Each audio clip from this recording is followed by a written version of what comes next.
तो आज हम बात करने वाले हैं साल 2023 में आए नेटफ्लिक्स सीरीज बर्लिन के बारे में।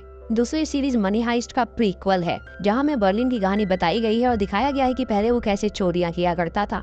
एपिसोड 1 की स्टार्टिंग में हम बर्लिन को देखते हैं, जिसकी तीसरी बीवी उसे तलाक देकर जा रही होती है और बर्लिन इससे बहुत ज्यादा दुखी था क्योंकि उसको सच्चा प्यार अपनी लाइफ में मिल ही नहीं पा रहा था। तभी उसकी टीम वहाँ पर आती है, जो कि उसे गाड़ी में बैठा कर ले जाती है जहाँ पे वो चोरी करने वाले थे। उसकी टीम में टोटल 4 लोग और थे, जिसमें से पहली थी कीला, जो कि एक इलेक्ट्रिक इंजीनियर थी और वो हैकिंग वगैरह बहुत ही अच्छी तरह जानती थी। दूसरा होता है रॉय, जो कि लॉक्स तोड़ने में बहुत ही ज्यादा माहिर था। तीसरा होता है दामियान, जो कि एक प्रोफेसर था और वो मास्टरमाइंड भी था और वही ये सारी चोरियां प्लान करता था। और चौथा होता है ब्रूस, जो कि सैटेलाइट बहुत ही अच्छी तरह संभाल सकता था और वो वेपन्स और लड़ाई में बहुत ज्यादा माहिर था।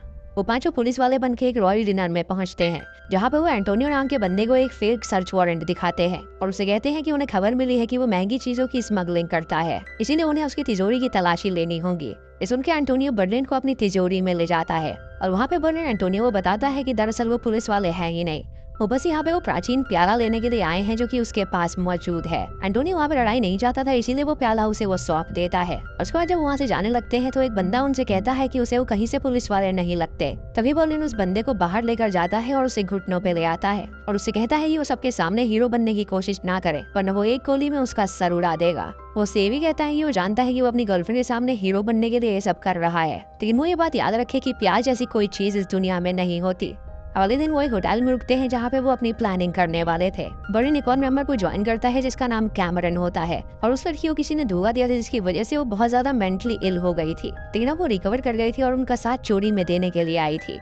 उसके बाद बर्लिन और दामियान सबको अपना प्लान बताते हैं और कहते हैं कि इस प्याले की मदद से वो लोग 44 मिलियन के गहनों की चोरी करने वाले हैं। सभी उस प्लान को समझ जाते हैं और अगले दिन वो लोग एक फादर से मिलने के लिए जाते हैं, जो कि एक प्राचीन चर्च में अपनी प्रेयर्स पढ़ा करता था। बर्लिन उसे बताता है कि वो एक प्रोफेसर है और ये सारे उसके स्टूडेंट्स हैं और उनके रिसर्च के दौरान उन्हें पता चला है कि उसके चर्च के नीचे ढेर सारा खजाना है, इसीलिए वो लोग वहाँ पे खुदाई करना चाहते हैं और देखना चाहते हैं कि वहाँ पे सच में खजाना है या नहीं। इस उनके फादर बहुत खुश हो जाता है कि अगर सच में वहाँ पे खजाना मिलता है तो चर्च को उससे बहुत ज्यादा फायदा था। वो उन्हें बेसमेंट में ले जाता है और उन्हें इजाजत दे देता है वहाँ पे खुदाई करने के लिए। तो उसी तरह से सच बात ये थी कि उस चर्च के नीचे से एक टनल होके गुजरती थी, जो कि पेरिस के सबसे बड़े नीलामी घर में जाके खुलती थी और कुछ दिनों बाद वहाँ पे बहुत ही महंगे गहनों की नीलामी होने वाली थी, जिसे वहाँ के लॉकर में रखा जाना था और उनका प्लान था वहीं से उसे चुराने का। और इन्होंने ये भी बताता है कि उनके होटल के ठीक सामने उस नीलामी घर का डायरेक्टर रहता है, जिसका नाम पॉलिग्नाक है और वो अपनी बीवी के साथ वहीं पे रुका हुआ है। उन्हें उसके घर में जाकर सीसीटीवी कैमरास लगाने होंगे ताकि वो उस पर निगरानी रख सके। जब वो सभी वहाँ पे जाने के लिए तैयार हो रहे होते हैं तो वो रॉय को देखता है, जो कि कैमरन को देख रहा था और ये देखकर वो उसे समझाता है कि कैमरन उसकी कॉलीग है, इसीलिए वो उससे पर्सनल कोई भी संबंध ना रखे।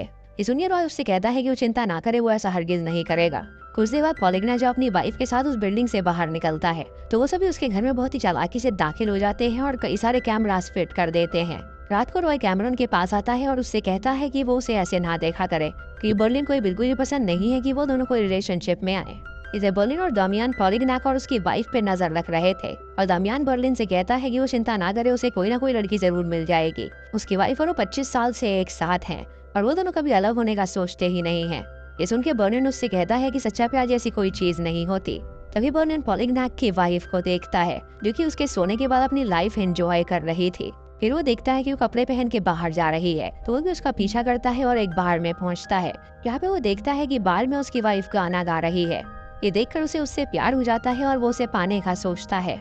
अगले दिन जब फादर चर्च में आता है तो वो सभी उसे बताते हैं कि उसके चर्च के नीचे से उन्हें एक प्याला मिला है, जो कि बहुत ही प्राचीन है और दोस्तों ये वही प्याला था जो कि उन्होंने पहले चुराया था और उसे उन्होंने जमीन में प्लेस कर दिया है ताकि फादर को लगे कि सच में उसके नीचे कोई ना कोई खजाना है। फादर ये देखकर खुश हो जाता है और उन्हें इजाजत देता है और भी खुदाई करने के लिए। अब बर्लिन कैमरन को पटाने की कोशिश करने लगता है और वो उसका पीछा करते हुए रेस्टोरेंट में जाता है और उससे बातें करता है। वो उससे कहता है कि उसका नाम सिमोन है और वो पेरिस घूमने के लिए आया है और कल उसने बार में उसका गाना सुना था और उसे वो बहुत ही ज्यादा अच्छा लगा था। वो जान उसके उसकी फेवरेट बुक भी लेकर आया था और उसे देखकर वो उससे पूछती है कि क्या उसे वो पढ़ता है, तो वो उससे कहता है कि उसे ये ऑथर बहुत ज्यादा अच्छा लगता है। जब कैमिल वहाँ से जा रही होती है तो वो उसकी तरफ नहीं देखती, जिससे उसे लगता है कि शायद उसने कुछ गलती कर दी है, इसीलिए वो उसमें इंटरेस्टेड नहीं है। इधर खुदाई करते वक्त हम लोगों को टनल मिल जाती है और वो सभी उसे और खोदने लगते हैं ताकि वो अपनी डेस्टिनेशन तक पहुंच सके। बर्लिन कैमिल की जब बातें सुनता है तो उसे पता चलता है कि उसके पति से उसकी लड़ाई हो गई है, क्योंकि वो उसके साथ ओपेरा देखने जाना चाहती थी लेकिन वो नहीं जा रहा है, इसीलिए बर्लिन टक्सीडो पहन लेता है ताकि वो उसके साथ वहाँ पे जा सके। तभी बेसमेंट में फादर आता है जो कि उन सबसे कहता है कि वो उस प्राचीन प्याले को ले जाना चाहता है ताकि वो उनकी यूनिवर्सिटी के डीन को दिखा सके कि उन्हें यहाँ पे क्या मिला है। वो उस प्याले को ले जाने लगता है और वो उसे नहीं रोक पाते। और जब बर्लिन को ये पता चलता है तो बर्लिन रॉय से कहता है कि उसे वो जिम्मेदारी दे रहा है वो प्याला वापस छीन के लाने के लिए, और खुद वो कैमिल से मिलने के लिए चाहता है। और इसी के साथ पहला एपिसोड खत्म हो जाता है। दूसरे एपिसोड की शुरुआत में बर्लिन कैमिल से मिलता है और उससे पूछता है कि वो कहाँ जा रही है। वो उसे बताती है कि वो ओपेरा जा रही है तो वो भी उसके साथ चलने के लिए तैयार हो जाता है। इधर रॉय और कामरान बाइक से निकल जाते हैं उस प्याले को छीनने के लिए। लेकिन जब वो फादर के हाथ से उसे छीनने वाले होते हैं तो फादर के कुछ दोस्त वहाँ पर आ जाते हैं और उन्हें रोक देते हैं। ये देखकर वो प्याला लेकर वहाँ से भागने लगते हैं और वो दोनों बंदे उनका पीछा करते हैं। वो पार्किंग लॉट में जाके छुप जाते हैं, लेकिन वो बंदे उन्हें पकड़ लेते हैं और वो प्याला उनसे छीन लेते हैं, जिससे वो दोनों बहुत डर जाते हैं और वहाँ से भाग निकलते हैं। रात को बर्लिन और कैमिल जब वापस आते हैं तो हम देख पाते हैं कि वो दोनों काफी ज्यादा नजदीक आ चुके थे। अब बर्लिन उसे अपना नंबर भी देता है और उससे कहता है कि वो उससे बात जरूर करे। अगली सुबह ब्रूस केला के रूम में जाता है उससे कुछ मदद मांगने के लिए, और वो उससे फ्लर्ट भी करने लगता है, जिससे केला को काफी ज्यादा अजीब लगता है। केला ऐसा प्रिटेंड करती है कि वो बहुत ही सख्त है, लेकिन कहीं ना कहीं वो ब्रूस को लाइक करने लगी थी। वो उसे अपने कोडिंग द्वारा बनाए गए VR दिखाती है, जिसमें एक एनिमेशन होता है, और उसे देखकर ब्रूस काफी ज्यादा इम्प्रेस हो जाता है। इधर दामियान कैमरन और रॉय के पास आता है और उनसे कहता है कि अब उन्हें चिंता करने की जरूरत नहीं है। फादर जब वो प्याले को छीनने गए थे तो फादर बहुत ज्यादा डर गए थे, और उसके बाद उन्होंने डिसाइड किया कि वो वहाँ पे नहीं जाएंगे। इसीलिए वो प्याला उन्होंने उसके हाथ में सौंप दिया और कहा कि वो खुदाई जारी रखे। इधर कैमिल बर्लिन से मिलने के लिए उसके रूम तक आ जाती है, लेकिन बर्लिन उसे रूम में नहीं आने दे सकता था। यार वो रूम के अंदर आती तो कंप्यूटर्स देख के उसका भांडा फूट जाता।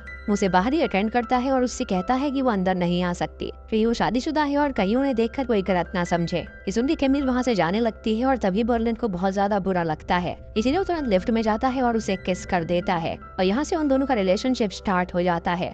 रात को कीला कैमरन को बताती है कि उसे लगता है कि शायद वो ब्रूस को पसंद करने लगी है, तो कैमरन उसे कहती है कि अगर ऐसा है तो वो उससे बात करे। अगले दिन वो सभी दोबारा खुदाई करते हैं और टनल की मदद से वो उस जगह पे पहुंच जाते हैं जहां वो पहुंचना चाहते थे। उस लॉकर की दीवार कई सारे ब्लॉक्स से बनी थी, और दरमियान उन्हें प्लान बताता है कि वो उसके अंदर कैसे दाखिल होंगे। पहले वो उसके ब्लॉक्स को बहुत ही बारीकी से काटेंगे और उस ब्लॉक को बड़ी चालाकी से वो एक गाड़ी से अटैच कर देंगे, ताकि जब भी चाहे वो उसे हटा सके और उसे लगा सके। उस बिल्डिंग में हमेशा 2 गार्ड्स तैनात रहते हैं। एक गार्ड अंदर होता है जो कि कंट्रोल रूम में रहता है, और उसकी नजर सिर्फ कंप्यूटर स्क्रीन पर ही रहती है, और दूसरा गार्ड बाहर होता है जो कि बाहर की हलचल को मॉनिटर करता है। उन्हें किसी तरह इस गार्ड को डिस्ट्रैक्ट करना होगा ताकि केला उनके कंप्यूटर सिस्टम को हैक कर सके। ब्रूस देखता है कि वो सभी पिज्जा बहुत ज्यादा ऑर्डर करते हैं, इसीलिए वो एक पिज्जा डिलीवरी बॉय बन के गलत ऑर्डर लेकर जाता है, जहाँ पे वो गार्ड उसे बहस करने लगता है और वो उसे प्रवोक करने लगता है, जिससे वो अपनी जगह से हट जाता है और अपने दोस्त को ही बुला लेता है उससे लड़ने के लिए। और इसी बीच मौका देखकर केला उनके सिस्टम को हैक कर लेती है, जिससे वो सारे कैमरास को कंट्रोल कर सकती थी। इसी के साथ ही एपिसोड यहीं पर खत्म हो जाता है।